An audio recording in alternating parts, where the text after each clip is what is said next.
दर्शकों जय भीम। मैं अजय कुमार आप सभी का फिर से एक बार आवाज़ क्रांति टीवी में स्वागत करता हूँ। दर्शकों, आज हम भारत के सुप्रसिद्ध राष्ट्रीय प्रबोधनकार तथा साहित्यिक, कवि, गायक, सिने कलाकार आदरणीय अनिरुद्ध जी शेवाड़े, आज इनसे हमारी चर्चा होने वाली है, तो सीधे उनसे बात करते हैं। जय भीम, नमो बुद्धाय। मैं अनिरुद्ध शेवाड़े, राष्ट्रीय प्रबोधनकार और डॉक्टर बाबा साहब अम्बेडकर और महाकारुणिक तथागत गौतम बुद्ध, इनके विचारों की मूवमेंट पूरे देश में नहीं तो भारत देश से जो बाहर बुद्ध का प्रचार और प्रसार होता है, उनमें अपने देश का सही बुद्ध क्या है, जो डॉक्टर बाबा साहब अम्बेडकर जी ने 14 अक्टूबर 1956 को जो बुद्ध यहाँ से फिर से धम्म चक्र का अनुवर्तन किए, तो वो बुद्ध पूरे दुनिया को दिखाना चाहिए। और अपने देश को, ये जो देश है अपना, ये देश लोग इसको ज़बरदस्ती हिंदुस्तान कहते हैं, लेकिन ये देश हिंदुस्तान नहीं है, ये देश प्रबुद्ध भारत देश है, क्योंकि बुद्ध का जन्म इस देश में हुआ है। और प्रबुद्ध भारत ये देश होने की वजह से जहाँ बुद्ध है, जो बुद्धिस्ट लोग हैं, वहाँ कोई जातिपात नहीं रहता, जातिवाद नहीं रहता, वंशवाद नहीं रहता और कोई धर्मवाद नहीं रहता। इंसानियत जो है, इंसानियत और समता, प्रेम, मैत्री, भाईचारा, ये सब चीज़ें जो है ये गौतम बुद्ध ने बताई है। तो इसका प्रचार और प्रसार करने का काम हम लोग जितने भी फनकार लोग हैं, कलाकार लोग, अपनी शायरी से, अपने कला के माध्यम से और प्रबोधन के माध्यम से हमने करना चाहिए, ऐसा मेरा विचार है। साथियों, जैसे कि शेवाड़े सर ने बताया कि भारत और हिंदुस्तान में क्या डिफरेंट है, उसके मायने क्या रखते हैं। भारत में और भारत के बाहर भी ऐसा कोई इंसान नहीं है कि आदरणीय शेवाड़े सर को कोई जानता नहीं। सर, आपको इस सफ़र में कितना संघर्ष करना पड़ा, कितना स्ट्रगल करना पड़ा, और आपको क्यों लगा कि भीम गीत की या प्रबोधन का ही आपने ये मार्ग क्यों चुना?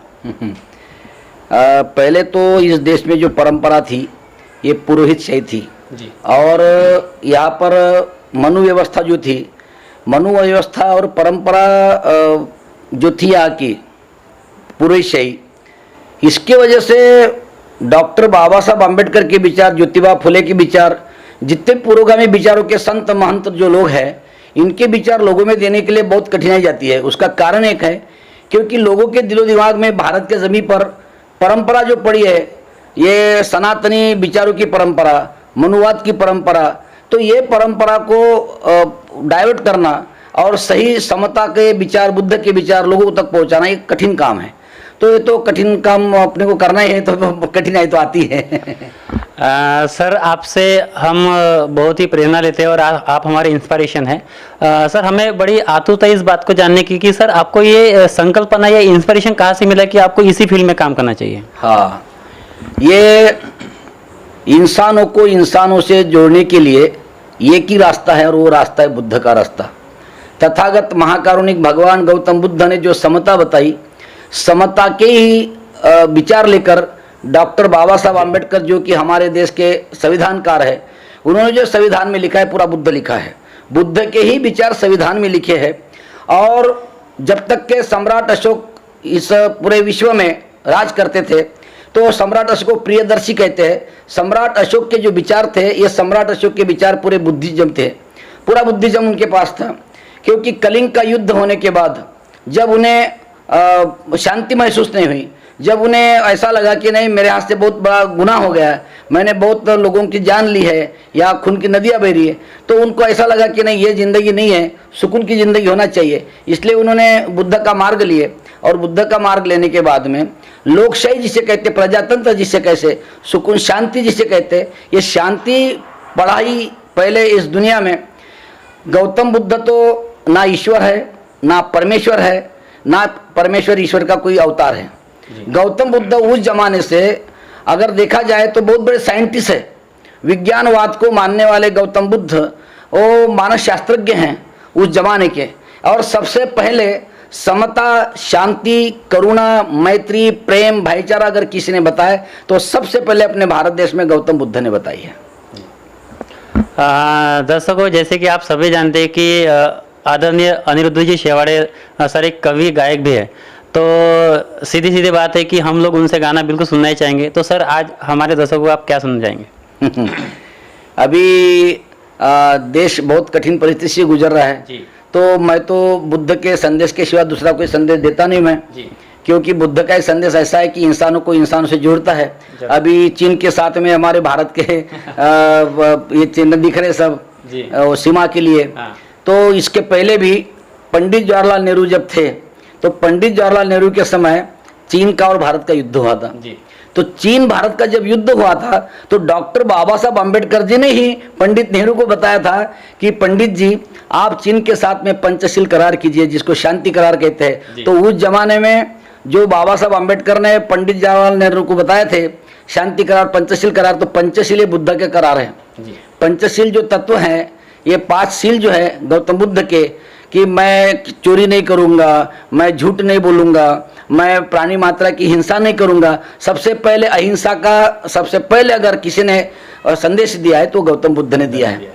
तो वही तो आज बोल रहे हैं हमारे देश के जो प्राइम मिनिस्टर है, अब हम अभी रोज न्यूज चैनल में देखते हैं, वही बोल रहे हैं अभी कि पंचशील का करार और करना पड़ेगा चीन को और शांति। तो शांति और पंचशील जो है ये गौतम बुद्ध ने बताई है। तो अभी अपने देश में जो परिस्थिति है, अभी तक लोगों के दिलों में से ये कास्टिज्म का जो है, कास्टिज्म की भावना अभी तक गई नहीं है।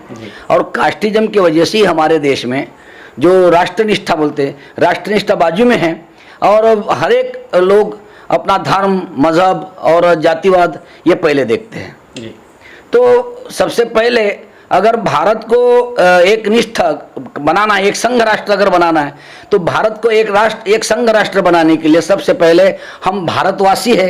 ये इस पर से मैं आपको एक मेरा एक शेर बताता हूँ कि पीपल के नीचे ध्यान लगाने से हर कोई बुद्ध नहीं होगा। जरूर। सिर्फ पीपल के नीचे ध्यान लगाने से हर कोई बुद्ध नहीं होगा, और रोज सेंटेड साबुन से अपने बदन को नहलाने से कभी कोई नीति शुद्ध नहीं होगा। वाह वाह, क्या बात है। पीपल के नीचे ध्यान लगाने से हर कोई बुद्ध नहीं होगा, और रोज अपने सेंटेड साबुन से बदन को नहलाने से कभी कोई नीति शुद्ध नहीं होगा। दुनिया के हर एक इंसान जिस दिन महाकारुणिक तथागत गौतम बुद्ध के तत्वों का अनुसरण करेगा, उस दिन से दुनिया में किसी इंसान का किसी इंसान के साथ कभी युद्ध नहीं होगा। वाह क्या बात है। बुद्ध का संदेश कैसा है? अभी थाईलैंड, म्यांमार, जापान, श्रीलंका, यानी इंडिया के बाहर बुद्ध है। तो बुद्ध इसलिए है कि बुद्ध के पास में सम्यक मार्ग है, मध्यम मार्ग है, समता है, शांति है, करुणा है, दया भी है। अगर हमारे सुप्रीम कोर्ट ने, हाई कोर्ट ने अगर किसी को फांसी की शिक्षा अगर सुनाई, तो फांसी की शिक्षा सुनाने के बाद में सबसे पहले एप्लीकेशन इस देश के राष्ट्रपति के पास जाती है, दया का अर्ज। तो ये दया का कहाँ से आया मालूम है? ये गौतम बुद्ध ने अंगुलीमाला को जब वो उसको अहिंसक बनाया और भंते बनाया, भिक्षु संघ की दीक्षा दी उसको, तो वहां से दया आती है। ये दया अगर किसी ने सिखाई तो सबसे पहले गौतम बुद्ध ने सिखाई, और वही कानून डॉक्टर बाबा साहब अम्बेडकर ने भारत के संविधान में लिखा है। तो लोग कहते हैं कि ये पढ़ाना चाहिए, वो पढ़ाना चाहिए। एक बड़ी अच्छी बात मुझे याद है, अभी आपने गाने के माध्यम से बोले, शायरी के माध्यम से, तो अभी हमारे पॉलिटिकली लोग बोलते हैं नहीं भागवत गीता पढ़ाना चाहिए स्कूल में से, गीता पढ़ाना चाहिए। ये अरे ठीक है, पढ़ाना चाहिए, पढ़ाओ, लेकिन इस देश में सिर्फ हिंदू नहीं रहते, इस देश में हिंदू भी रहते तो मुसलमान भी रहते हैं। इस देश में बौद्ध भी है, जैन भी है, क्रिश्चियन भी है, ईसाई भी है, हर मजहब के लोग इस देश में रहते हैं। अगर तुम हिंदुओं की भागवत गीता अगर स्कूल में से पढ़ाओगे तो कल क्रिश्चियनों का भी तुमको बाइबल पढ़ाना पड़ेगा, कल मुसलमानों का कुरान पढ़ाना पड़ेगा। तो इससे अच्छा एक है ना, ये झगड़े करने के बजाय मेरा एक ये शेर बहुत ही अच्छा है, हर प्रोग्राम में मैं पढ़ता हूँ इस शेर को। भविष्य में तुम्हें अगर इस वतन को सही सलामत देखना होगा, भविष्य में तुम्हें इस अगर वतन को सही सलामत देखना होगा, तो टूटते जिस आदमी से आदमी ऐसे ग्रंथों को सबसे पहले इस देश के बाहर फेंकना होगा। क्या बात। भविष्य में तुम्हें अगर इस वतन को सही सलामत देखना होगा, तो टूटते जिस आदमी से आदमी ऐसे ग्रंथों को सबसे पहले इस देश के बाहर फेंकना होगा। जाति धर्म के झगड़े से, टूटने से अगर देश को बचाना चाहते हो, तो हर इंसान को, हर भारतवासियों को अपना सर सबसे पहले बुद्ध के कदमों में टेकना होगा। जुल्म के खिलाफ हर आदमी ने लड़ना चाहिए, जुल्म के खिलाफ हर आदमी ने लड़ना चाहिए। और अत्याचार को रोकते हुए हर पल आगे बढ़ना चाहिए। बहुत बढ़िया। जुल्म के खिलाफ हर आदमी ने लड़ना चाहिए, अत्याचार को रोकते हुए हर पल आगे बढ़ना चाहिए। भारत के सरजमी पर जो भी पैदा हुआ है, हर एक भारतवासी ने सबसे पहले भारत का संविधान पढ़ना चाहिए। वाह वाह वाह, बहुत बहुत ही जबरदस्त और बहुत ही मोटिवेशन लाइन सर ने बताई है। सर ने 4 लाइनों में ये बताया कि भारत को किस चीज़ की जरूरत है और उस चीज़ का अवलोकन करना चाहिए। सर, आप अच्छे से जानते हैं कि पूरे भारत में आप प्रोग्राम कर चुके हैं और हर दिलों में आप राज कर रहे हैं, आपके कलम से, आपके गानों के, आपके वाणी के माध्यम से। तो सर, हर कोई जानना चाहेगा कि आपने ये शुरुआत कैसे की, आपने ये संघर्ष में जो लाइफ है, आपको स्टेज से लेके अब तक का जो सफ़र रहा है, वहाँ पे शुरुआत किस तरह से की आपने? हाँ, ये बड़ा अच्छा सवाल आपने किया। कैसा है, मैं देहात में मेरा जन्म हुआ है जी। और देहात की परिस्थिति तो आपको सबको मालूम है जी। कि शहर में भले ही ना हो, लेकिन देहात में कास्टिज्म बहुत होता है। और पहले भी अपनी कास्ट जो है ये तो सबको मालूम है। तो हर चीज़ में जैसा शैक्षणिक दृष्टिकोण से, बौद्धिकता से, राजकारण से, समाजकारण से, हर चीज़ में अपन वंचित लोग हैं। तो मैं जब देहात में पैदा हुआ तो मैं स्कूल में जब पढ़ता था तो मेरे पास में कोई भी हुनर हो, ये तो कठिनाई हर सबको आती है, लेकिन फिर भी वहाँ पर अपने को चांस नहीं मिलता था स्कूल में। तो 7वीं क्लास तक के मेरे गांव में स्कूल थी, तो वहाँ तक के मतलब 7वीं क्लास तक पढ़ा मैं। उसके बाद में गांव के बाहर मैं नागपुर में पढ़ने के लिए आया। तो गांव की परिस्थिति जो थी, तो जो परंपरा है अपने देश की, तो परंपरा में लोग बड़े मानसिकता से मतलब ये गए गुजरे लोग हैं वो, यानी धर्म के झगड़े, जाति के झगड़े, वंश के झगड़े। तो इनकी वजह से मतलब जब मैं गांव छोड़ के शहर में आया तो शहर में आने के बाद में मुझे अच्छा ग्रुप मिला या संगठन के लोग मिले मुझे। और सबसे पहले मैं कांशीराम साहब के संगठन में जब DS4 थी, अच्छा, तो तब से मैं शुरू हो गया इधर नागपुर में आने के बाद में। और लोग कवि भी काशीनंद जी इधर मिले, मेरे शायर गुरुवरी अपने कविराज दांडेकर जी मिले। और उस समय जैसा नागपुर में आने के बाद में जितने अपने बाबा साहब आम्बेडकर के फॉलोवर जो मतलब आर्टिस्ट थे, शायर है, कवि है, गायक है, संगीतकार, इन सब लोगों से मेरी जान पहचान हो गई।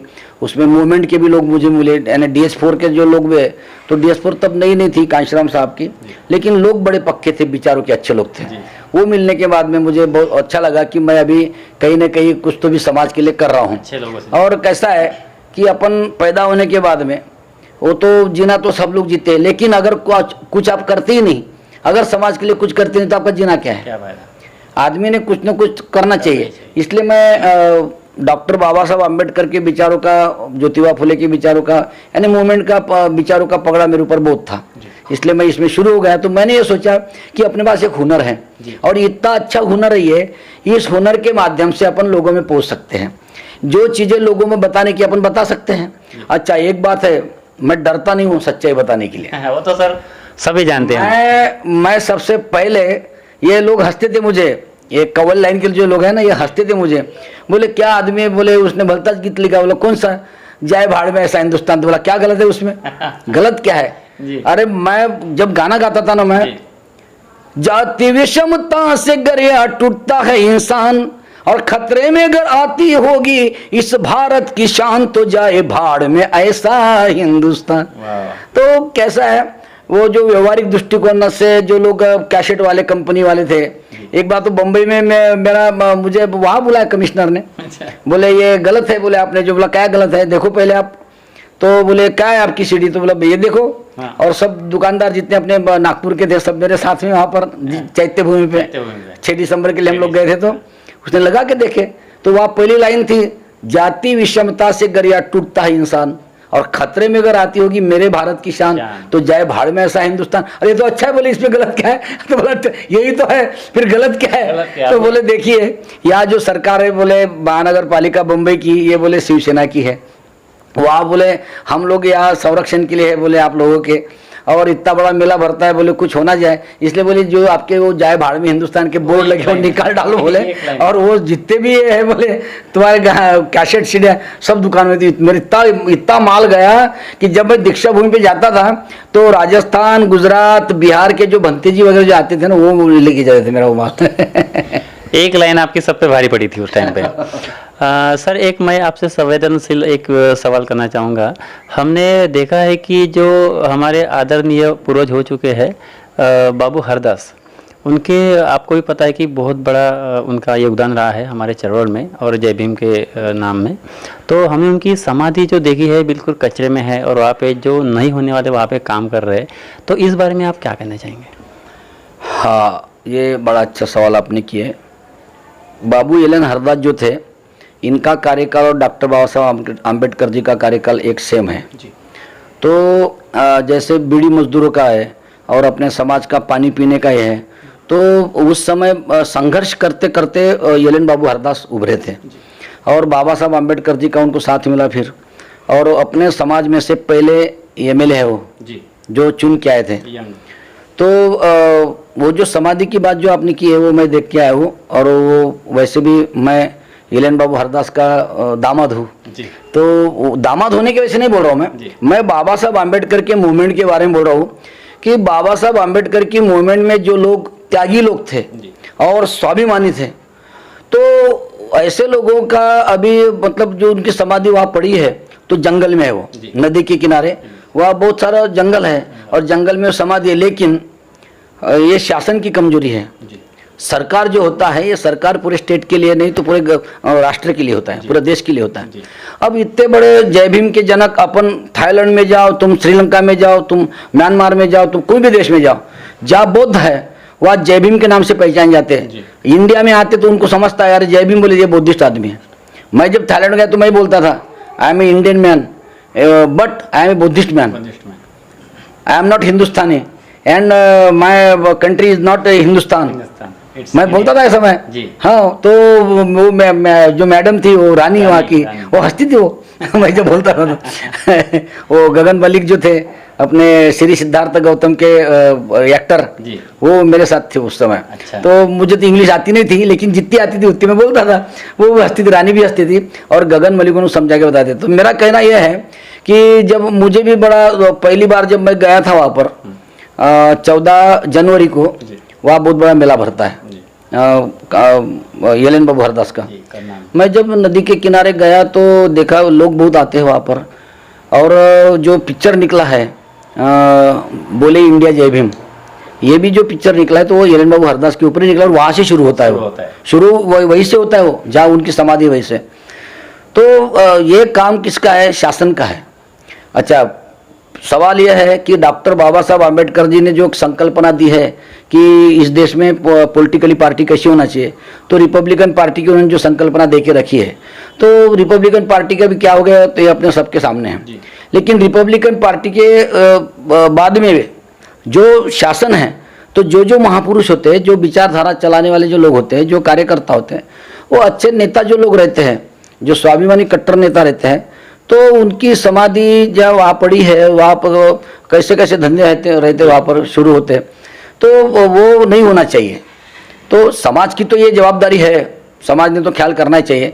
लेकिन जय भीम के जनक एल एन बाबू हरदास वहाँ के काम ठीक है, और उनकी समाधि अगर वहाँ है तो ये काम शासन का भी है, शासन प्रशासन का काम है।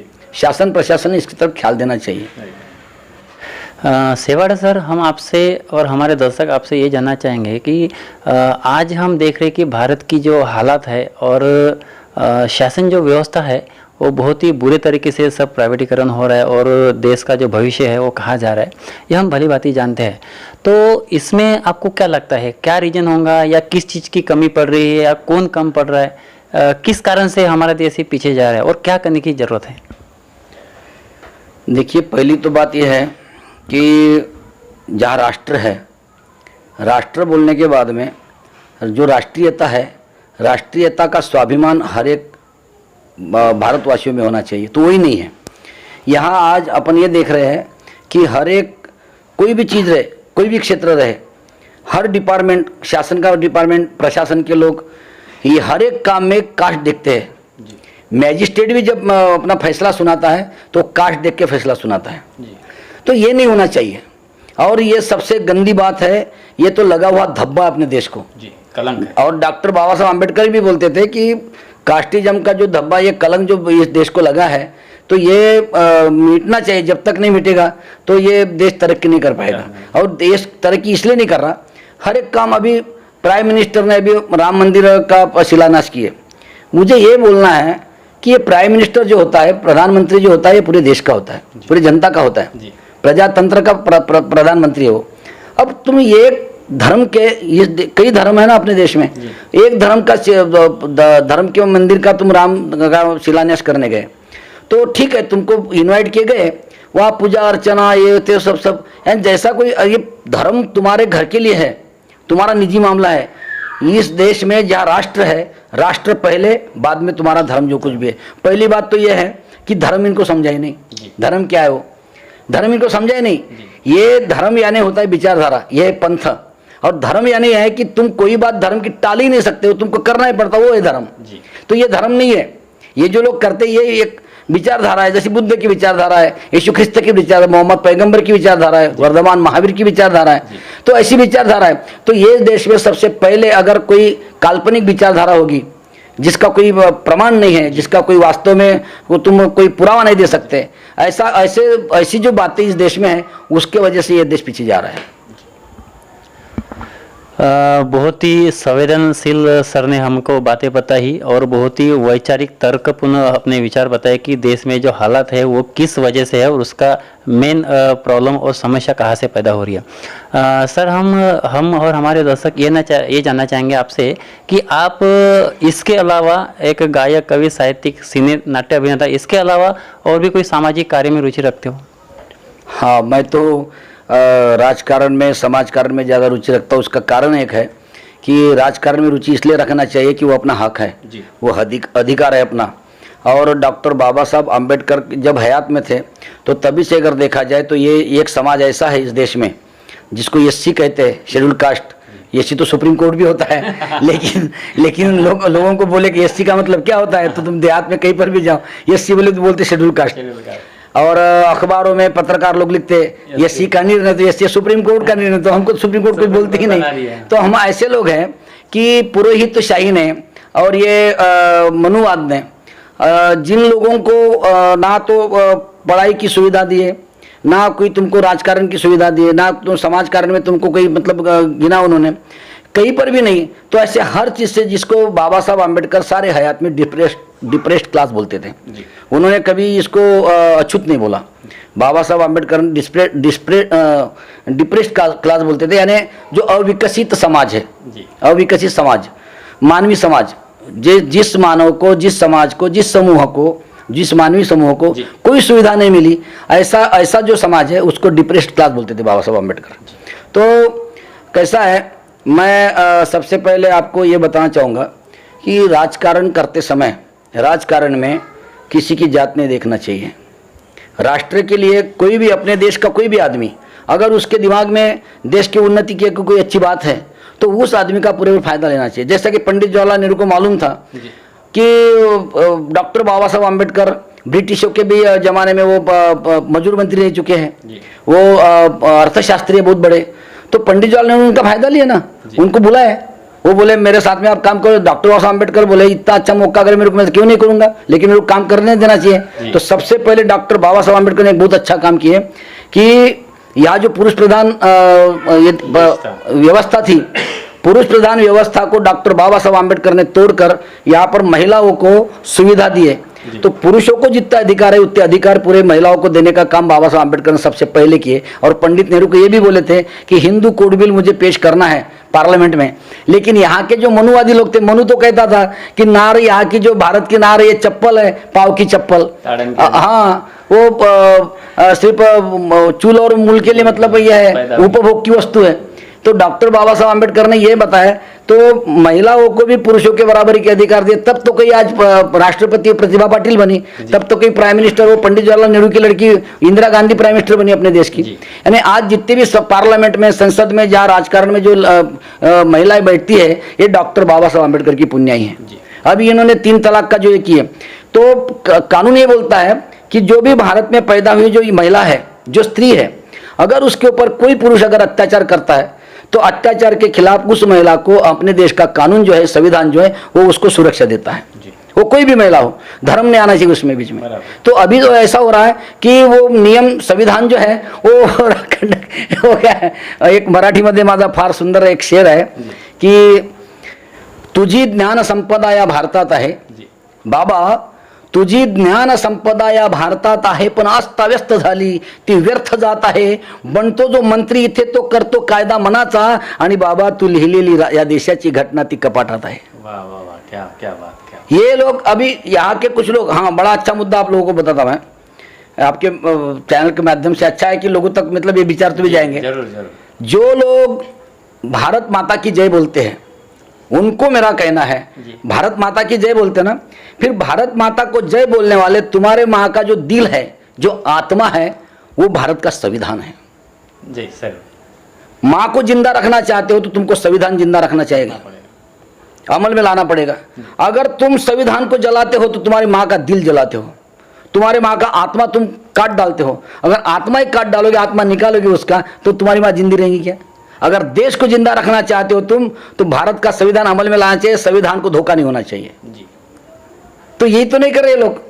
अभी जहां वहां देखो, जब वो धर्म के नियम ला रहे, धर्म के नियम ला रहे। अभी एक जमाना था कि हमको संस्कृत पढ़ाया नहीं जाता था, बाबा साहब आम्बेडकर को विरोध किया, संस्कृत नहीं पढ़ने दिए, और अभी संस्कृत की बातें सबको बताने लग गए। हाँ, गीता पढ़ाओ तो ये पढ़ाओ तो वो पढ़ाओ, अरे सब पढ़ाओ, लेकिन सबसे पहले राष्ट्रनिष्ठा जिसको कहते हैं वो पढ़ाओ। साथियों, आप सबने सुना कि आज की जो भारत के हालात है उस पे आदरणीय अनिरुद्ध जी सेवाड़े ने बहुत ही सटीक और सच्चाई बात रखी अपनी।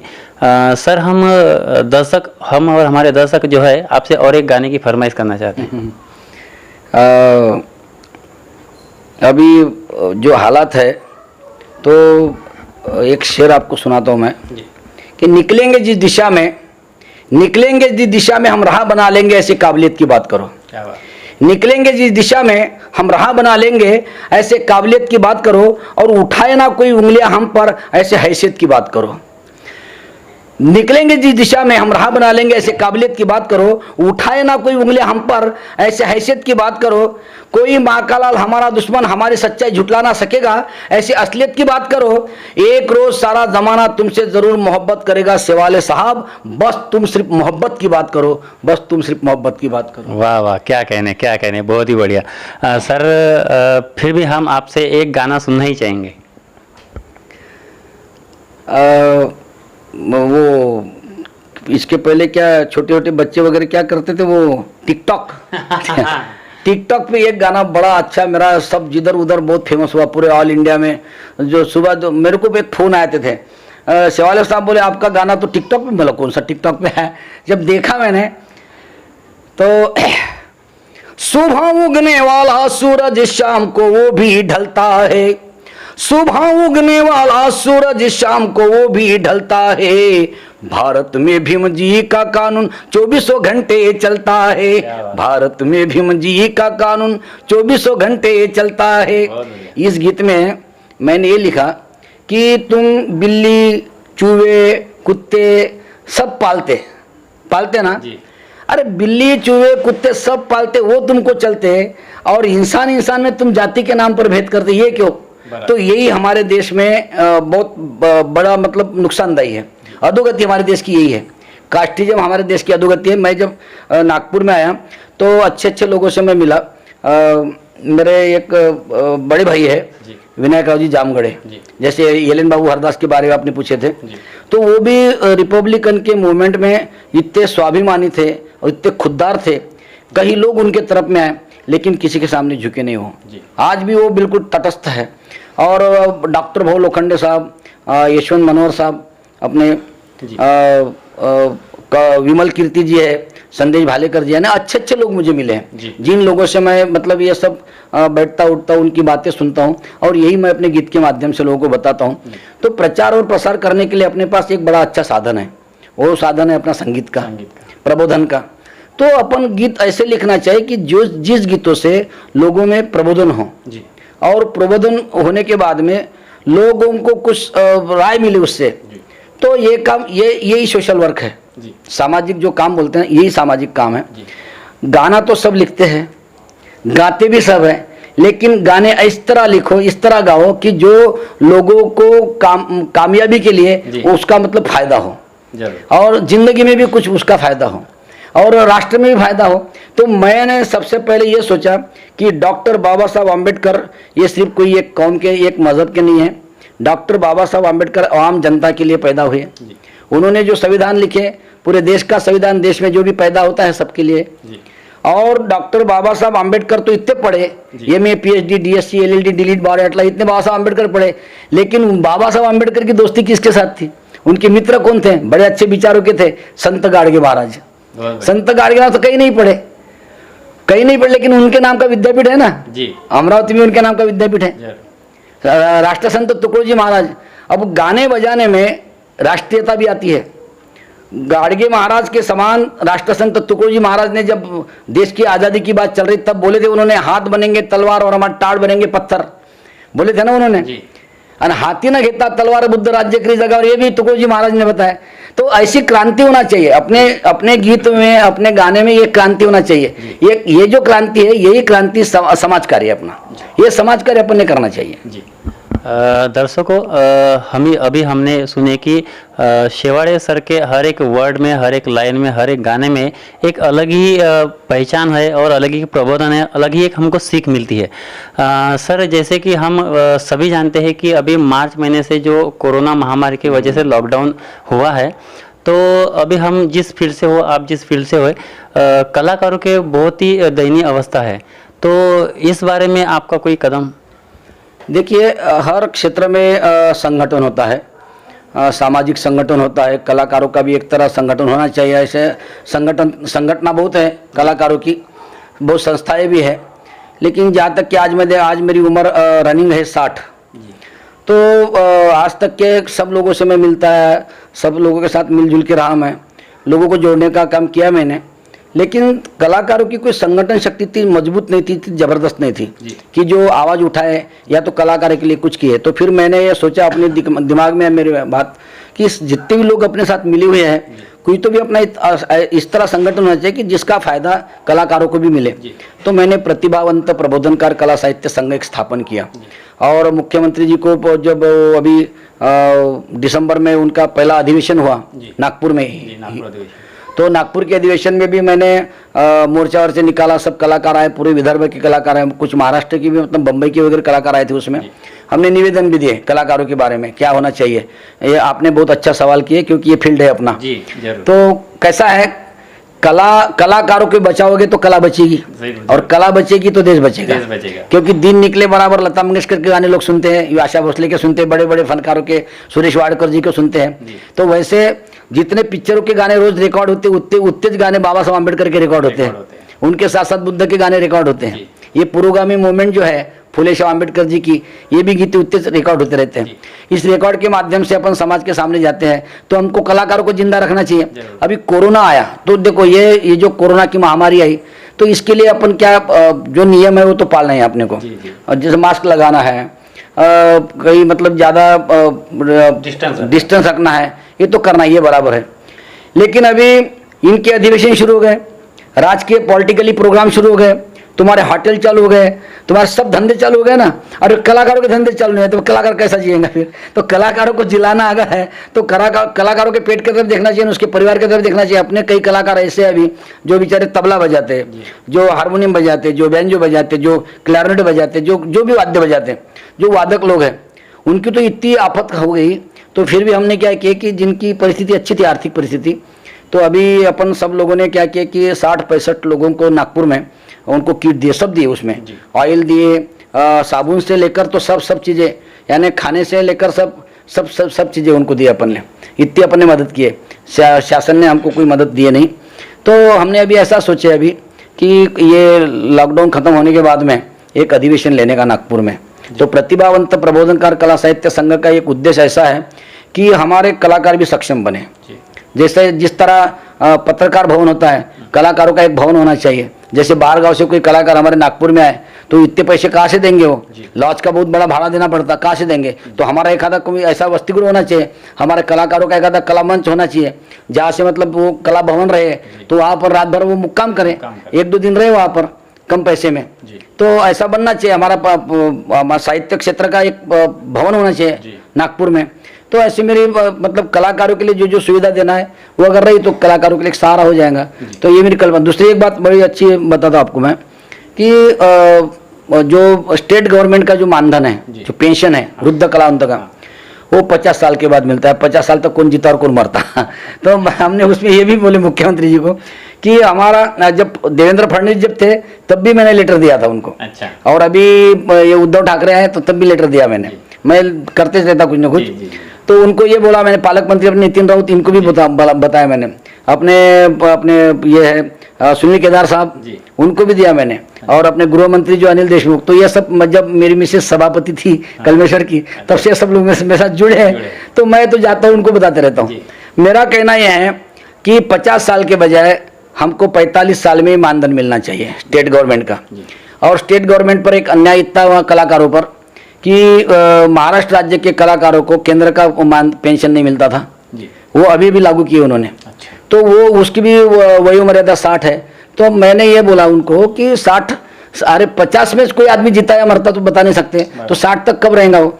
तो उसको कम से कम उसके जो मेहनत का पैसा है, जो प्रबोधन करता हो समाज में। हम निरुपद्रवी लोग हैं, हम कोई उपद्रवी करते नहीं, उपद्रव करते ही नहीं। हम प्रबोधन करते समाज में और समाज मन बनाने का काम करते हैं। हम राष्ट्रीय काम करते हैं, हम राष्ट्र का एकात्मता बताने का काम करते हैं। हमारे गाने के माध्यम से हम देशभक्ति लोगों को बताते हैं, हम राष्ट्रनिष्ठा बताते हैं। बहुत अच्छा काम हम करते हैं। तो पहले हमारे तरफ ख्याल देना चाहिए सरकार ने। तो इसलिए मैंने ये बोला कि 45 उम्र राज्य सरकार की होना चाहिए और 55 साल केंद्र सरकार की होना चाहिए। और उसमें भी ग्रेड है। तो जो पैसा जाता है अभी दक्षिण मध्य का सांस्कृतिक क्षेत्र का जो पैसा जाता है, तो ऐसे कलाकारों को जाता है। बड़े जो खां साहब रहते हैं उनको बुलाते हैं, उनके तो बड़े अच्छे हैं, उनके पास में लड़के को भी गाड़ी है, बाप को भी गाड़ी है, और हम तो पैदल चलते हैं। तो पैदल चलने वाले कलाकारों की तरफ पहले देखना चाहिए। गवर्नमेंट ने, शासन ने, प्रशासन में सबसे पहले हमारे जो एप्लीकेशन जाती है मानधन की, पेंशन की, वो पहले हमारी मंजूर करना चाहिए।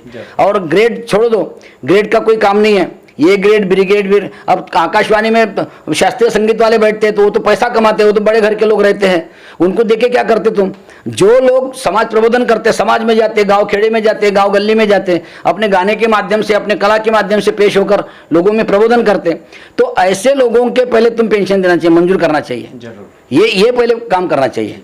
तो इसके लिए अभी हमारी अभी गवर्नमेंट के पास में संघर्ष चालू है, हमारा लड़ाई चालू है। गवर्नमेंट सुनना चाहिए, और नहीं सुनेंगे तो हम तो कुछ कर नहीं सकते, पत्थर तो मार नहीं सकते गवर्नमेंट को। प्रयास करना हमारा काम है। और इंसानियत के नाते शासन ने हमारा कलाकारों का कहना सुनना चाहिए। दर्शकों, ये अपने आप में बहुत बड़ी बात है और हमारे लिए ये प्राउड की बात है कि सेवाड़े सर खुद के बारे में नहीं तो उनके साथ जो आज कलाकार लोग काम करते हैं या पूरे भारत में जितने कलाकार लोग हैं उनके बारे में सोच रहे हैं, और उन्होंने एक संगठन स्थापित करके उनको न्याय देने का एक महत्वपूर्ण कार्य करने का बीड़ा अपने सर पे उन्होंने लिया है। सर, हमारे आवाज़ क्रांति टीवी के माध्यम से आज इस समाज को, इस देश को आप क्या मैसेज देना चाहेंगे? सबसे पहले आपको बहुत बहुत धन्यवाद इसलिए देता हूँ मैं, आपके टीवी का चैनल का नाम बड़ा अच्छा है, आवाज़ क्रांति चा। ये क्रांति का जो आवाज़ है ये दबना नहीं चाहिए जरूर। और आपके चैनल के माध्यम से मैं यही बोलूँगा कि डॉक्टर बाबा साहब आम्बेडकर जी ने जो संविधान लिखा है भारत का, ये भारत के संविधान में यहाँ जो पैदा होता है भारत की भूमि पर, हर इंसान को जीने का अधिकार उस संविधान में है। और ये जो देश है भारत देश, ये अगर आप महासत्ता बनाना चाहते हो, अगर विश्व गुरु बनाना चाहते हो, जगत गुरु गौतम बुद्ध के विचार संविधान में है, संविधान अमल में आएगा और संविधान यहाँ टिकेगा तो भारत का उन्नति होगी, नहीं तो भारत की अधोगति होगी। तो भारत की उन्नति करने के लिए सबसे पहले इस देश में से जातिवाद नष्ट होना चाहिए। और बड़ी अच्छी बात आपको मैं ये बताता हूँ कि जो ये परंपरा है राजकारण की, जब से देश आज़ाद हुआ, आज़ाद होने के बाद में जो लोग पहले राजा थे, जो पटेल लोग थे, वही लोग आज राजकारण में हैं। तो उनकी आर्थिक परिस्थिति बड़ी अच्छी है। बाबा साहब आम्बेडकर ने सबसे पहले महत्व दिया है इक्वेलिटी, आर्थिक समता। तो आर्थिक समता के लिए पहले ये देखना चाहिए कि जिसके घर में एक वक्त का भी खाने का नहीं है, पहले उसकी उन्नति देखना चाहिए। जिसको रहने के लिए मकान नहीं पहले वो देखना चाहिए। यानी हर सुविधा छात्रों के लिए सुविधा देना चाहिए, पहले ये देखना चाहिए। अब आमदार, खासदार, मंत्रीगण, राजकारणी जितने भी लोग हैं, इनको कोई सुविधा देने की जरूरत नहीं। क्या क्या जरूरत है इनको? इनके पास बहुत है, लेकिन जिसके पास कुछ भी नहीं है उसको पहले देना चाहिए। आर्थिक समता जब तक के नहीं आएगी तब तक के ये देश शांति और खुशहाली से नहीं जी सकता। देश में अगर शांति चाहते हो, देश में अगर अमन चाहते हो, तो सबसे पहले आर्थिक समता यहाँ लाना होगा। और आर्थिक समता लाने के लिए जितने गरीब लोग हैं, जो गरीब वर्ग है, तो सबसे पहले किसान, जो अल्पभूधारक है, किसान, जो कामगार है, जो हाथ मजदूरी करता है, और जो गरीब लोग हैं, गरीब तबके के जो लोग हैं, सबसे पहले इनकी उन्नति होना चाहिए। तो ये प्रोग्राम पहले अपने देश में शासन ने, गवर्नमेंट ने सबसे पहले इस प्रोग्राम को इसमें लाना, अमल में लाना चाहिए। सर, जाते जाते हमारे दर्शक आपसे और एक गाना सुनना चाहेंगे। गाना, अभी गाने तो बहुत है मेरे पास, लेकिन डॉक्टर, हाँ, एक बड़ा अच्छा गाना मेरा, यानी सबके दिल में पहुंचता है, ऐसा गाना है। जीवन का सही सुख मैं पाया, जीवन का सही सुख मैं पाया, बोधिसत्व के गाँव में, बोधि वृक्ष के छाव में। जीवन का सही सुख मैं पाया, बोधिसत्व के गाँव में, बोधि वृक्ष के छाव में। ये मेरे उस्ताद जो थे प्रहलाद शिंदे साहब, उन्होंने उनकी तो आवाज़ ऐसी थी कि आज भी उनकी आवाज़ किसी के पास नहीं है। वो जो उनके पुराने जो रिकॉर्ड है, वो रिकॉर्ड सुन सुन के, और उनकी मेरे पास में बहुत सारी देन है। तो मैं बहुत सारी उनकी जो तर्ज है वो मोड़ तोड़ के मेरी तर्ज बनाता हूँ मैं। अच्छा। तो एक अभी बहुत अच्छा है गीत मैंने वो लिखा, रिकॉर्ड भी किया मैंने। वो मेरा प्रोग्राम था उधर बुद्ध भूमि भिलाई में, तब मैं गाया था वो। जहाँ मिलती है समता शांति, मानवता की ऊंची शिक्षा, जहाँ मिलती है समता शांति, मानवता की ऊंची शिक्षा, लाखों करोड़ों को साथ में लेकर भीम ने दी बुद्ध की दीक्षा, लाखों करोड़ों को साथ में लेकर भीम ने दी बुद्ध की दीक्षा। क्या कहने और मैं थोड़ी एक बात ये बताऊंगा कि मैं जब भी गाता हूँ तो मुझे हरदम एक बहुत बड़े अपने शायर है मुझे याद आते हैं, लेकिन बेचारे गरीबी में पले, गरीबी में रहे और गरीबी में चले गए। ना शासन ने उनकी तरफ ख्याल दिया, लेकिन उनकी ख्याति पूरे देश में है और देश के बाहर है। श्रीलंका में तो पेटिया से उनके गाने बजते हैं, उत्तम मुड़े साहब। अच्छा। जो कृष्णा शिंदे साहब ने उनके रिकॉर्ड गाए हैं। ये बुद्ध की धरती युद्ध न चाहे, चाहे अमन परस्ती है बुद्ध की धरती। कितना अच्छा देशभक्ति गीत है।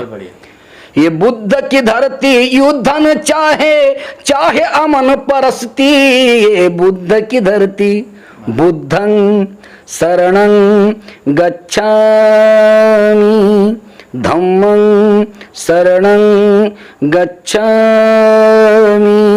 संघं शरणं गच्छामि। तो मैं तो आपको बहुत बहुत आपका ये चैनल जो है, ये चैनल इसी तरह कलाकारों को बढ़ाते रहे, कलाकारों को मौका देते रहे, और हर कलाकारों को मतलब ऐसे अगर चांस दिए तो कलाकारों की कला लोगों तक पहुंचेगी। आपका बहुत बहुत धन्यवाद। जी जी जी। सर, हमारी पूरी कोशिश रहेगी। तो दर्शकों, हमने अलग अलग विषयों पर बात की आदरणीय अनिरुद्ध सेवाड़ी जी सर से। तो आज के हमारे जो प्रमुख अतिथि थे, कवि, गायक, साहित्यिक, सिने नाट्य अभिनेता और राष्ट्रीय प्रबोधनकार अनिरुद्ध जी सेवाड़े। ऐसे हम कलाकारों से मिलते रहेंगे और आपसे रूबरू करवाते रहेंगे। फिर से एक बार मैं आवाज़ क्रांति टीवी में स्वागत करता हूँ आप सभी का, अजय कुमार।